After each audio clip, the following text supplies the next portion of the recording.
Lonely rancher found Apache girl hanging on a tree with a sign, "White man don't forgive." Under the merciless sun of New Mexico, Calder Wyatt rode with a slow, steady rhythm, dust lifting with every step of his dun mare. He had been trailing a lost heifer for half a day, the prints gone soft in the cracked earth. The silence out here was sacred, broken only by the faint creak of leather, the whine of wind, and the occasional call of a distant hawk. Calder liked it this way. Alone, quiet, predictable. But then he heard it. So faint, it might have been wind. A sound like a breath that had forgotten how to breathe. He froze in his saddle, head tilting, heart slowing. It came again. A whimper, weak and sharp like a thread about to snap. He dismounted quickly, tying the reins to a dead limb. With his rifle slung over his back, he moved through the scraggly junipers and boulders until he came upon a clearing ringed by old cottonwoods. And there, beneath the oldest tree, he saw her. She was hanging by the wrists, arms stretched above her, her body limp like a broken doll. Her feet barely touched the dirt. Her skin was sun-dark and dust-covered, her long black hair matted with sweat and blood. Her chest rose in shallow, erratic breaths. But she was alive. Calder's eyes snapped to the crude wooden sign nailed to the tree above her head. The words were scrawled in thick red paint, angry and jagged. "White man, don't forgive." He stepped back involuntarily, bile rising in his throat. The air thickened. A warning? A message? A curse? He glanced around, scanning the ridges, the rocks. No movement, no sound. Just the wind brushing through dead leaves like whispers. His hand went to the knife on his belt. "Christ," he muttered, "what the hell did they do to you?" The girl stirred, barely. Her head lolled forward and he saw the raw burn marks where the rope bit into her wrists. He swallowed hard. "You hear me, girl?" he asked, voice hoarse. No response. "I am not here to hurt you," he said softer, almost to himself. His boots crunched forward, closer. He could see her face now, young, maybe 18, with a high brow and a strong jaw, her cheeks hollow from thirst. There was dried blood on her lip. He reached up, touched the rope. It was twisted mesquite fiber, harsh and old. Whoever tied it had meant for her to suffer, not just hang. He pulled out his knife. His fingers trembled. That sign. It screamed at him. He heard echoes of things he never said, never did. And yet, it made him guilty. It made him hesitate. But she groaned again, and that sound undid him. "I ain't all of 'em," he whispered, blade slipping into the rope. "I ain't that." But with one firm slice, the rope gave way. She fell forward, and he caught her just in time. Her body was warm, burning even, and light in his arms, like she had no bones left. Her eyes fluttered open, dark, frightened, unfocused. Calder eased her down to the ground, one knee in the dust. He poured water from his canteen onto a cloth and dabbed her cracked lips. "Easy now," he said. "You're safe, least for the moment." She blinked once, then again, still no words, but her hand clutched weakly at his sleeve. He looked at the sign one last time, then at her. Then he pulled off his coat and draped it over her shoulders. "You got a name?" he asked gently. "Nothing. Guess we'll find one for you," he murmured. He stood, lifting her with effort, cradling her like something not yet broken. "But for now, you're with me." And with that, Calder Wyatt stepped back into the wilderness, carrying a girl marked for death and a secret heavy enough to hang a man. The sun was dipping low by the time Calder reached his ranch, just a modest outpost clinging to the edges of a desert too stubborn to forget violence. A single windmill creaked on the edge of the fence line, and the old barn sagged like it mourned something. The house itself was one room and a loft, roof patched with old sheet metal, but it stood, solid and honest, like the man who built it. Calder eased the girl from the saddle and carried her inside. She was fevered, her head pressed to his chest, whispering breaths like dry leaves skittering across a stone floor. He laid her on the cot and unwrapped the coat, careful not to startle her. Her eyes fluttered open for a moment, dark and wide and distant, but they watched him. The lantern flickered against the walls as he poured water into a metal basin and set it near her feet. He grabbed a clean cloth from a shelf and knelt. Her legs were bruised, scraped, one ankle swollen. Rope burns marred her wrists like brands. "I ain't gonna hurt you," he said, more to break the silence than to expect any reply. "Just cleanin' up a bit." He dipped the cloth into the warm water and wrung it out. Then, slowly, reverently, he took her right foot and placed it in the basin. She flinched, just barely. He paused, waited. When she did not pull away, he began to wash the dust and blood from her skin, his movements gentle, precise, like he was touching something sacred. The water turned red and brown. He worked in silence, careful not to meet her gaze for too long, though he felt it on him, like a blade drawn halfway, unsure whether to strike or fall. Her lips parted once, as if to speak, but no sound came. "Reckon you don't talk much," he muttered, not unkindly. "That's all right. Silence is better than most things, most days." He finished the first foot, then the other. She let him. When he was done, he wrapped them in soft cloth strips and set her feet gently on a folded blanket. "You remind me of a river I used to camp near," he said quietly, almost to himself. It was dry most of the year, looked dead, but after the rains, it ran fast and deep. Had a name, but the locals called it Quiet Snake. Don't know why, just quiet. He looked at her again, studying her features in the lamplight.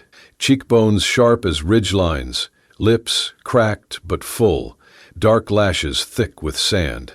She was young, too young for this kind of suffering, but there was something old behind her eyes, something that did not flinch from pain, only waited for it to pass. "I'll call you Lena," he said softly, "just for now. You look like a Lena. Quiet, but strong." She blinked once, slowly, no protest, no nod, just breath. Calder stood, hands wet, and reached for a blanket to cover her. He tucked it around her shoulders, then stepped back. "If you're hungry, there's beans. Not much, but better than air." Still no answer. He grabbed his bedroll and dragged it toward the door. He would sleep out by the barn tonight. Give her the space. It was not right for her to be watched by a stranger, especially not one with blood in his past and questions in his eyes. Before he stepped outside, he looked back one last time. She had shifted slightly. Eyes closed, lips no longer trembling. The basin still sat beside the cot, tinged with the color of what had been done to her. He picked it up and emptied it outside, watching the water soak into the thirsty ground. Inside, she dreamed of fire, of horses, of ropes cutting skyward, and of hands, rough but gentle, washing the hurt away without asking anything in return. The days that followed passed with the slow rhythm of desert life, but the silence inside the house was different now, thicker, charged with something just beyond reach. Lena, as Calder still called her, ate when he brought food, though never much. She moved with caution, eyes always alert, posture tight like an animal who had been caged too long. She never spoke, but he caught her watching him when she thought he would not notice. At night, Calder left her the cot and took to the barn, his rifle beside him. He pretended it was to give her space, but the truth was more complicated. He was afraid, not of her, but of what her presence meant. That sign on the tree still burned in his mind. "White man don't forgive." Whoever wrote it had meant for her to die slow, and whoever they were, they might still be coming. It was 3 mornings later when he first saw the boot print. Slightly smaller than his, newer than his, and angled toward the barn. Calder squatted beside it in the hard-packed dirt and studied the heel. Military issue, cavalry. The print was fresh, no more than a few hours old. He rose slowly, eyes scanning the ridgeline. Nothing but sagebrush and heat shimmer. Back inside, Lena sat by the window, still and silent. She did not look at him when he entered, but her body tensed. "You seen anyone?" he asked. She said nothing, only pulled the blanket tighter around her shoulders. "I think we've got company," Calder murmured, more to himself. That evening he kept the lantern low and stayed by the porch, rifle across his knees. The wind had died. Coyotes howled far off, and the stars blinked into view like ghosts waking up. Lena did not sleep. He could hear her moving inside, pacing the floor in slow circles. It was around midday the next day when the rider came. Dust curled behind the chestnut horse as it approached. The man atop it wore the blue and gold of the U.S. Cavalry. His rifle was holstered, his hat low, his jaw rough with stubble. Calder stepped down from the porch, one hand resting casually on his belt. The soldier reined in his horse and squinted down. "You Calder, Wyatt?" "Depends who's askin'." "Lieutenant Graham, Dust Hollow Station. We're tracking a fugitive." The man pulled a folded notice from his breast pocket and handed it down. "You seen this one?" Calder took the paper, already knowing what it would show. A crude sketch of a young Apache girl. Sharp eyes, long hair. The words, "Wanted for murder and escape. Dangerous. Reward, $50, 0 cents." Calder looked up slowly. "Can't say I have." "You sure?" the soldier asked, leaning forward. "Small, quiet. Might be hurt. Might be hidin'. We think she was rescued or taken by someone passin' near the Cottonwood Flats." Calder held the paper a second longer, then folded it and handed it back. "Ain't seen nobody but jackrabbits and a cow that don't listen." Lieutenant Graham narrowed his eyes. "She's not just a runaway, Mr. Wyatt. She's part of a violent group. Savages. That sign they left? They mean it." Calder's jaw tightened. "If I see anything, I'll send word." The soldier studied him for a moment longer. Then he nodded once and turned his horse. "See you do." Calder watched him ride off until the dust disappeared. Inside, Lena stood just beyond the curtain. She had heard every word. She stared at him, unmoving. He stepped in, took off his hat, and leaned it against the door. "They came looking. Showed me a paper. Said you were wanted." She did not speak. "I told them no." Her eyes narrowed, confused, suspicious. "I don't know what you did, Lena, and maybe someday you'll tell me. But out here, a man makes choices. I made mine."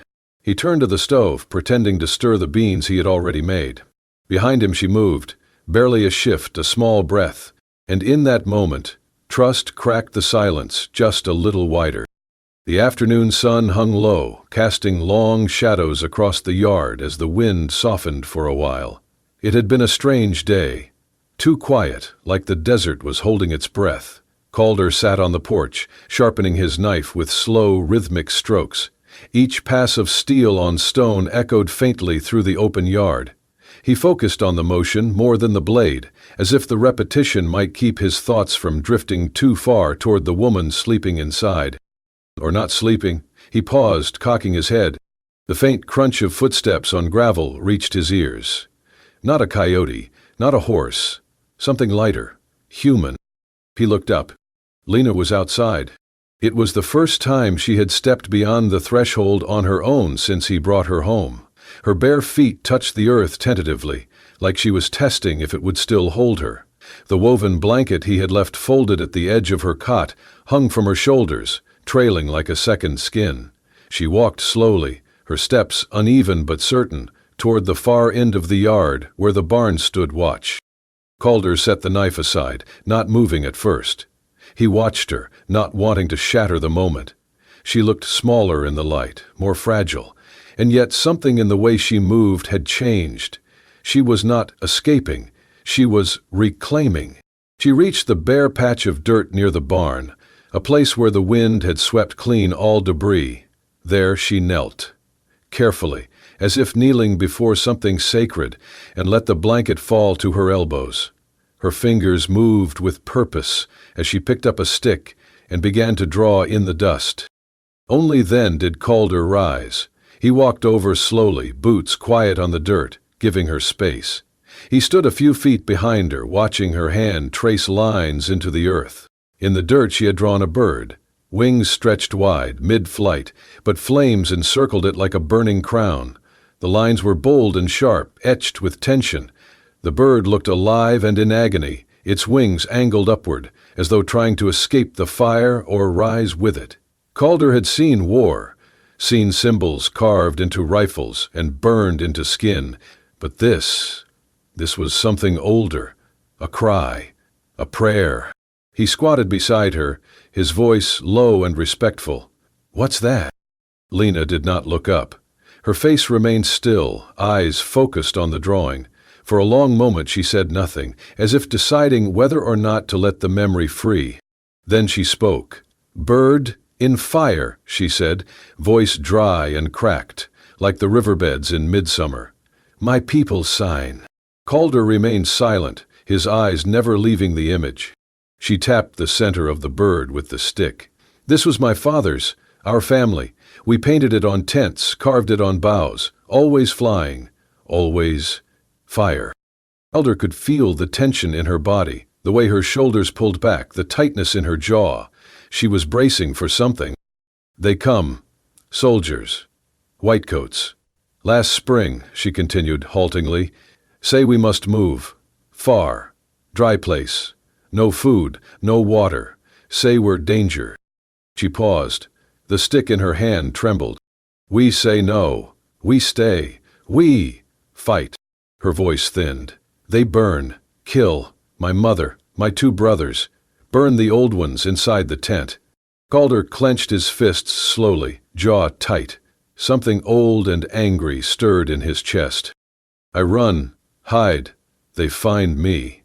Beat, tie me, call me thief, say I took rifle. I didn't." Then she turned, locking eyes with him for the first time.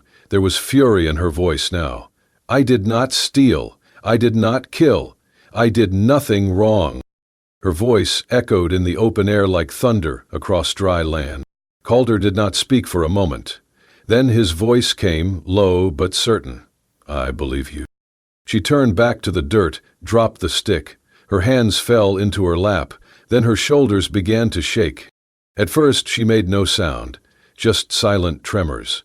But then the sobs came, raw and unfiltered.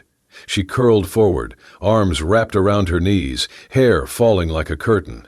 The pain was too big for her body, and it poured out in waves. Calder stayed beside her, unmoving, unmoved. He did not reach for her, did not try to comfort with empty words. Instead, he reached out and pressed his hand into the dirt beside the flaming bird, palm down, fingers spread.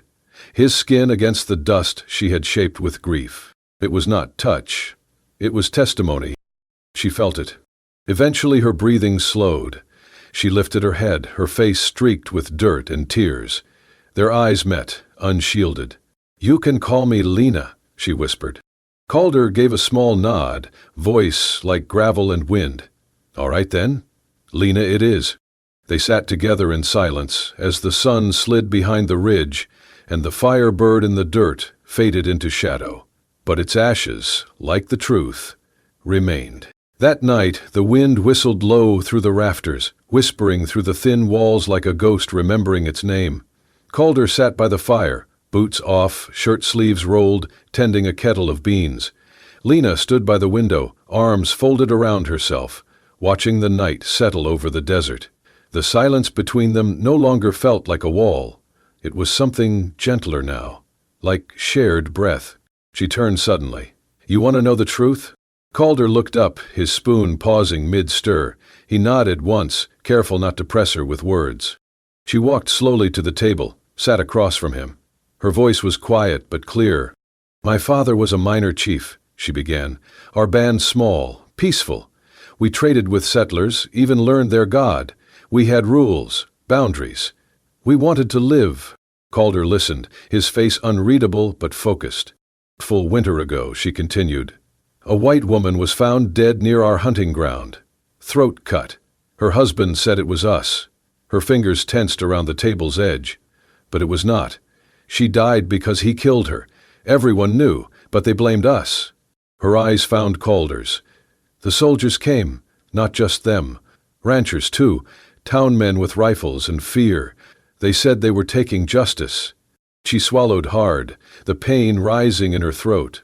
"They burned our camp, shot my brothers while they slept. My mother died holding the prayer beads the priest gave her.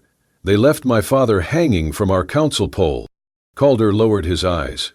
They found me in a hollow tree. I was hiding. I had a knife, but they took it. Said I was planning revenge. Said I was dangerous. They tied me, questioned me, beat me. Then they took me to that tree you found me on. Hung me up like bait. For who? Calder asked, his voice a low scrape. For the rest of us. For anyone still alive and angry. She stared at him, then asked softly, "Why did you cut me down?" He looked at her for a long moment, the fire crackling between them. "Because once," he said. Her brow furrowed. "My family," Calder said, voice flat. "Last spring, raiders hit our ranch. Apache, they said. Maybe it was, maybe it wasn't. I was out hunting, came back to ashes. My sister was 16. I heard her crying in the barn. But I was scared.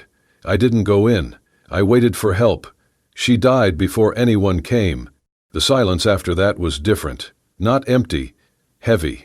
You saved me. Because you couldn't save her," Lena whispered. He nodded. She studied him. "If I had been white, would you still have pulled the knife?" Calder stood slowly, walked around the table until he was in front of her. She looked up, searching his face. He reached down, cupped her chin gently in one hand. His fingers were calloused, but his touch was careful, measured. "I don't love skin," he said. "I love what breathes under it." Her eyes welled, but no tears fell. She reached for his hand, pressed her cheek into his palm. And then, as if by instinct, they leaned into each other. The kiss was quiet, hesitant at first, then fuller, as if both had been holding their breath for too long and finally remembered how to exhale. Her hands trembled on his chest. His arms circled her back. The fire popped softly behind them. Later, they stood in the small kitchen, candlelight flickering against old wooden beams. Their shadows moved as one on the far wall, a slow dance neither of them had ever learned but somehow knew. Outside, the desert wind calmed for the first time in days. Inside, something began to mend. The wind returned with the morning, gusting harder than usual, carrying the scent of sand and distant smoke. Calder felt it in his bones, something shifting. He had lived long enough under this sky to recognize the wait before a storm, even if it came with boots instead of clouds. 3 days had passed since the kiss, since the words neither of them said aloud took root in the silence. Lena had begun to move more freely around the ranch. She helped feed the animals, swept the floor, even laughed once, softly when Calder cursed the stubborn mule that refused to eat. But the peace was thin. By noon, a trail of dust rose from the east. Calder stood by the fence, jaw tight, rifle resting against the porch. 3 riders approached, local men in canvas coats and old hats, rifles slung across their backs. Their leader wore a tin badge on his chest that looked more self-appointed than earned. "Wyatt," the man called as he dismounted. "Heard tell you might be harboring someone don't belong." Calder kept his voice even. "You hear a lot of things, Joe. Don't make 'em true." Joe Prescott spat into the dirt. "A girl. Apache. There's a reward, $50 cash and the thanks of every God-fearing man west of the Pecos." "You come all this way for a rumor?" Prescott's eyes narrowed. "We aim to check inside, just in case." Calder stepped down from the porch slowly. "You got a warrant?" Prescott snorted. "You think this is a court, Wyatt?" The other 2 men shifted in their saddles, hands near their weapons. The air hung brittle. "I'm the only one lives here," Calder said, voice calm. "Ain't no girl, just ghosts and goats." Prescott stared at him for a long moment, then gave a tight nod. "If you're lying, you'll burn with her." They rode off without checking the house, but the message was clear. They would be back, with more men, and less patience. That night, Calder sat by the fire behind the barn, the stars hidden behind heavy clouds. In his hand was the crude wooden sign he had pulled from where he buried it, faded now, but still readable, still hateful. "White man, don't forgive." He stared at it for a long time, fingers brushing over the letters. Then he stood and carried it to the fire pit. No ceremony, no speech. He laid it down among the kindling and struck a match. The flames rose slowly, then swallowed the words in orange and gold. The wood cracked and curled inward, as if the hate itself resisted dying. Behind him, footsteps. Lena. She wore one of his old coats, too large on her frame, the sleeves rolled twice. She stepped beside him, eyes on the fire, not speaking. But her presence spoke enough. The flames danced in her eyes, reflecting something that looked like morning, and something like freedom. "I should have burned it sooner," Calder said quietly. She did not answer, but she moved closer, close enough for her shoulder to touch his. She gripped the coat tighter around herself, her fingers knotted in the fabric. "Thank you," she said softly. The words were simple, but they landed like something sacred. He looked down at her, his heart heavy and alive all at once. The fire burned low, embers glowing. Above them, the wind slowed to a hush. And for the first time since he cut her down from that tree, there was no sign left of what had been written against her. Only heat, smoke, and the weight of what they had chosen instead. The next morning brought no wind, just stillness, thick and unnatural. Calder rose early, packed dry biscuits, jerky, and a canteen of water into the saddlebag. The air around the ranch felt tighter, more watched. He had seen smoke on the horizon, too steady to be a campfire. Word had spread. They were out of time. Lena stood by the fence line, hair braided back, wrapped in the same coat she had worn by the fire. Her face was calm, but her eyes held questions. "We have to go," Calder said, tying the final strap on his pack. "Tonight." She nodded, already knowing. "There's land south of here," he continued, "past the border. Some say the Apache still live free in the Sierra Madres, far from soldiers, far from signs." He paused. "We can make it, if we ride hard." Lena stepped closer, so close he could see the soft flush on her cheeks. She reached for his hand and held it, firm. He looked down at her, voice barely above a whisper. "You'll come with me?" She pressed her forehead to his chest, her breath warm through his shirt. Then she answered, in Apache, slow and careful, "I want to live. I want to live as your wife." Calder closed his eyes. That one sentence carried more weight than 1,000 promises. He kissed the top of her head, breathed in her hair like it was the last thing keeping him grounded. By sundown, they were ready. 2 horses saddled, the ranch left behind, no note, no fire, no goodbye, just a quiet door left swinging and a home turned to memory. They rode through the desert under cover of stars, moonlight painting the ridges silver. Lena leaned forward against her horse, her movements steady, practiced. She did not ask what lay ahead. She only followed. 10 miles from the border, the land opened into low scrub brush and stone cliffs. Calder scanned the horizon constantly, every shadow a threat. His gut turned tight. Then the shot came. A crack echoed across the plain. Calder jerked in the saddle, then collapsed sideways, sliding hard into the dirt. "Calder!" Lena screamed, leaping from her horse. He clutched his side, blood already soaking through his shirt. "Keep going," he rasped. "No." Another shot whizzed past them, striking the rock behind. From the ridgeline, 2 figures appeared, riders, rifles raised. Calder groaned, pulling himself up. "We have to move!" Lena hooked her arm under his shoulder, trying to lift him. "Believe me," he growled. "I won't." Through sheer will, they stumbled toward the nearby rocks, bullets cutting through the night. Calder's boots dragged behind him, but he forced one step after another. Every breath came wet, his vision blurred. Somehow they reached a narrow gap between 2 cliffs, a hidden pass. Lena half dragged, half carried him inside, pressed him to the stone wall, her own chest heaving. The shots faded behind them. The riders would not follow through the rocks. Not without losing speed, not without risk. In the shadow of the pass, Calder collapsed to his knees, blood dripping onto the dust. He looked up at her, pain and wonder both in his eyes.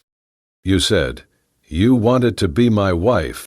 She knelt beside him, cupped his face. "I meant it." His lips curved, even through the pain. "Then we better make it through this pass." She nodded, and for the first time since they met, Lena prayed, not to the gods of the settlers, but to the spirits of fire, wind, and survival. Because love, in this place, was always a gamble, and tonight they were betting everything. The tent flaps rustled gently in the river breeze, moonlight slipping through the stitched seams like silver threads. Outside, crickets sang low, and the water whispered over stone. Inside, Calder lay propped on folded blankets, his breath slow but strong now. The fever had passed. The worst was over.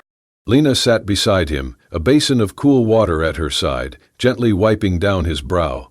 He watched her through half-lidded eyes, the corners of his mouth lifting slightly. "You always this bossy with your patients?" he murmured.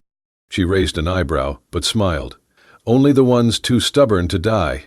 He chuckled, then winced as the laughter tugged at the stitches in his side. She hushed him gently, placing a palm over his chest to steady him. The silence between them deepened, not awkward but full. Then, as the wind sighed outside, he spoke again. "Tell me something true," Calder said, his voice softer now, touched by something raw. "What's your real name?" Lena looked down, hesitating. Then she reached for his hand and guided it to her chest, just over her heart. "Ayana," she said. "It means peaceful river. My father gave it to me." Calder closed his eyes for a beat, as if letting the name settle into him like a prayer. When he opened them again, there was warmth behind the weariness. "Ayana," he repeated, tasting the word. "You're the only peace I've ever known." She didn't cry this time. She only held his hand tighter. Months passed. On the southern edge of the territory, where the border blurred into mesquite groves and dry wind-carried scents of sage and wood smoke, a small lodge stood near the river's bend.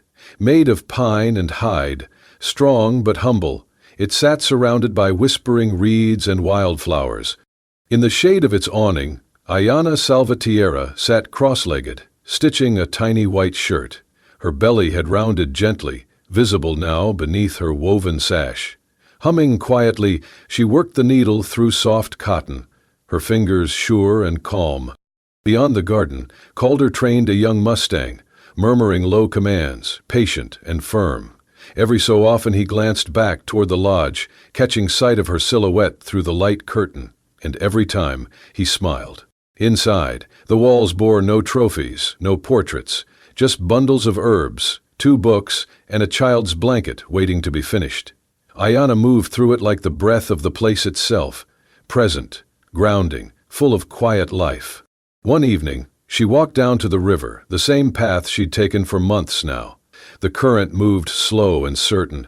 She stepped barefoot into the shallows, let the cool water kiss her skin, and laid both hands over her belly. "Little one," she whispered, "your father, he didn't just forgive, he loved, and he kept his promise. Every one." Behind her, footsteps padded across the grass. Calder came to stand beside her, their fingers entwining without a word. Together, they watched the river drift under the dusk, where stars began to blink into view. No one had expected 2 hunted souls to find something like this, but somehow in a world of scars and storm, they had created a quiet patch of earth where love had taken root. Not the kind written in history books, but the kind that endured. And the river kept flowing, peaceful, like her name, like their life, like something finally, truly, home. If this story moved your heart, if it reminded you that even in the harshest deserts, love can bloom like water from stone, then this is the place for you. Subscribe to Wild West Love Stories for more tales of forbidden romance, quiet bravery, and love that defies time, blood, and boundary. From dusty trails to whispered promises, every story is crafted to stay with you long after the last word. Where bullets missed, but hearts didn't. Subscribe now and never miss a heartbeat from the Wild West.